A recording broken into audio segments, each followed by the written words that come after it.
আজকে ঘুম থেকে উঠেই মনটা খুব খারাপ ছিল। কালকে চলে যেতে হবে ভেবেই চোখে জল চলে আসছে। এই ভাবনা নিয়েই বেরিয়ে এলাম একটু মার্কেটের দিকে। ভাবলাম যে মার্কেটিং করলে কিছুটা তো মনের দুঃখ কম হবে।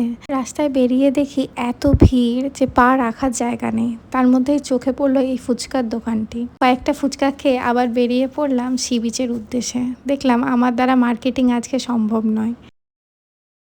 বাবা মা আমাদের থেকে আগে বেরিয়েছিলেন বলে ওনারা সি বিচেই বসেছিলেন। আমরাও পাড়ি দিলাম সি বিচের দিকে। সি বিচের দিকে আসতে না আসতেই মনটা আরও যেন রিফ্রেশ হয়ে গেল। এত সুন্দর হাওয়া চলছে চারিদিকে, কিছু বলার নেই। এখন তো দেখলাম সি বিচেও অনেকগুলো ছোট ছোট দোকান বসেছে, বাচ্চাদের বড়দের সব মিলিয়ে জমজমাট। একটা কথা এখনো বুঝে উঠতে পারিনি যে কেন পুরী থেকে ফেরার সময় এতটা মন খারাপ করে। আরও তো অনেক জায়গা ঘুরতে যাই, আপনাদেরও কি তাই হয়? আমাকে কমেন্টে নিশ্চয়ই জানাবেন।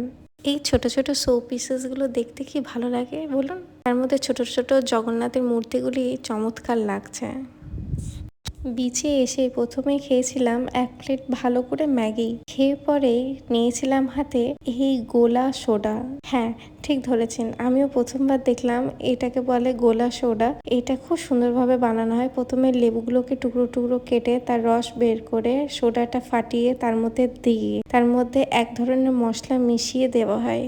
বিশ্বাস করুন, এত চমৎকার খেতে লাগে, কিছু বলার না। ভীষণ রিফ্রেশিং। পুরীর এত সুন্দর ঠান্ডা হাওয়ায় বসে বসে সমুদ্রের ধারে গোলা খাওয়ার মজাটাই আলাদা। প্রথমবার এক্সপিরিয়েন্স করলাম, আমার এক্সপিরিয়েন্সটা দুর্দান্ত। আপনারা যদি যান পুরী তাহলে এই এক্সপিরিয়েন্সটা একদম একবার করবেনই। কালকে বাড়ি ফিরে যাব বলে শেষবারের মতন একবার জগন্নাথকে দর্শন করে এলাম। আমরা জগন্নাথ দর্শনে গিয়েছিলাম রাত 9:30টার সময়। গিয়ে ভেবেছিলাম একটু ফাঁকা পাবো, কিন্তু তাদের ইন্ডিয়াদের একটা ফেস্টিভ্যাল সেলিব্রেট হচ্ছিল বলে ভীষণ ভিড় ছিল। ঠাকুরের দর্শন করে আসার পর সোজা চলে আসি আমাদের হোটেল রুমে। আমরা অর্ডার করি চিলি চিকেন আর ডাল ফ্রাই। রাতের লাঞ্চটা করার পর আমরা ঘুমোতে চলে যাই। কালকে তো ফেরার পালা। দেখা